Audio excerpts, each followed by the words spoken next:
Okay mga lods, sa ating pagtataga dahil nakakadali tayo ng butete kanina. Una natin madali butete.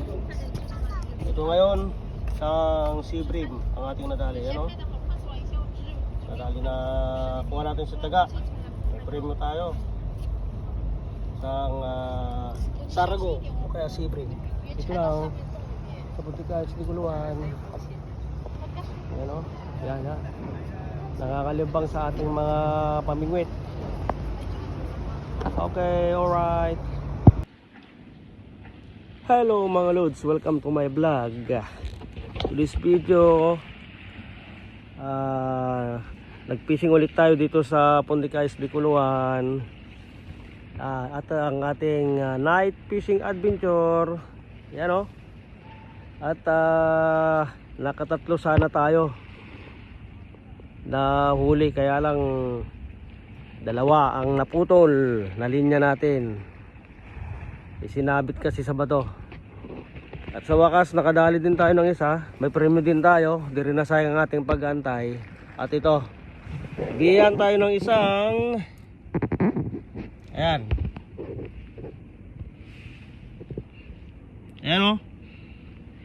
isang sea bream. Kasing haba ng tsinelas ko. Mataba-taba pa siya mga lods.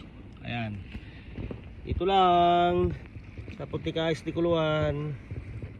Yan fish on mga lods. Yan. Ito lang sa Puntica Isli Guluan. Pack up na tayo. Okay. Bye bye. Hello mga lods, welcome to my vlog. To this video, nag-fishing ulit tayo dito sa Puntica Isli Guluan. Ang ating night fishing adventure. At hindi naman tayo nabigo. Narabihan tayo ng isang malaking croaker fish. Yan croaker fish po ito ating nadali ngayon. Ayan po, malaki. Yan. Yan kumagal siya. Croaker fish. Yan masarap na i-steam to o kaya prito. Yan, o kaya ihaw. Yan. Ito lang sa Puntica Isli Guluan. Okay.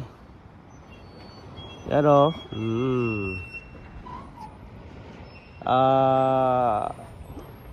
marami tayong pananaman. Tatlo sana tayo ulit. Kaya lang hindi natin tayo pinalad na may angat yung dalawa. Hinihila na natin, bigla na lang malalagot. Kaya ganon, wala. Okay. Thank you very much for watching. Bye bye.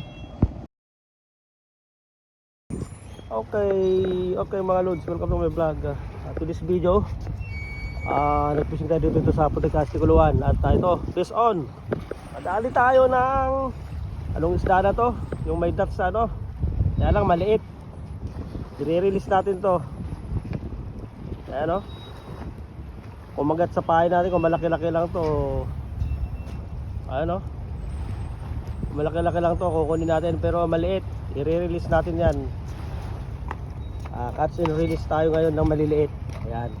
Pero mga inchik ito kinukuha nila. Ayan maliit. Ayan. I-release natin to kasi maliit. Yan i-release natin. Yan, release natin ka maliit. Hindi natin pwedeng kunin to. Ayaw matanggal sa pagkakasima mga lods. Ayaw matanggal.